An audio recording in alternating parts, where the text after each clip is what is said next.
ఏదైతే ఈరోజు drugs free society అనే నినాదంతో జమాత్ ఇస్లామిక్ హింద్ బేవార్ యూనిట్ వారు యొక్క రౌండ్ టేబుల్ని నిర్వహించినందుకు వారికి భారత ప్రజాతంత్ర యువజన సమైక్య డివైఎఫ్ఐ పశ్చిమ గోదావరి జిల్లా కమిటీ తరఫున ప్రత్యేకమైన ధన్యవాదాలు.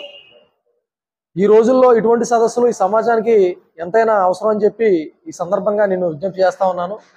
ప్రధానంగా చూసుకుంటా ఉంటే మహానగరాల నుంచి ఈరోజు పల్లెలకు కూడా ఈ యొక్క డ్రగ్స్ అనే మహమ్మారి ఈరోజు వ్యాపించడం జరిగింది.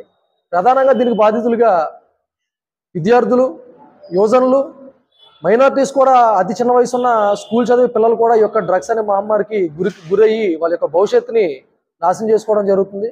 ప్రధానంగా దీనివల్ల పెద్ద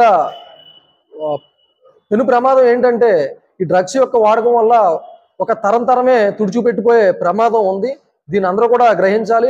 ఈ డ్రగ్స్ రహిత సొసైటీని నిర్మించేందుకు అందరూ కూడా చేయి కలపాలని చెప్పి దీనికి మా డివైఎఫ్ఐ జిల్లా కమిటీ, పశ్చిమ గోదావరి జిల్లా కమిటీతో ఎప్పుడు కూడా మా యొక్క సహాయ సహకారాలు ఉంటాయని చెప్పి, అలాగే మీరు దీనికోసం సాగించే పోరాటంలో మా యొక్క పాత్ర మేము సంపూర్ణంగా పోషిస్తామని చెప్పి, మా సపోర్టు సంపూర్ణంగా ఉంటుందని చెప్పి సందర్భంగా తెలియజేస్తూ నాకు ఈ అవకాశం ఇచ్చిన జమాత్ ఇస్లామీ హిందూ వారికి ప్రత్యేకమైన ధన్యవాదాలు తెలియజేస్తూ సెలవు తీసుకుంటున్నాను. నమస్తే.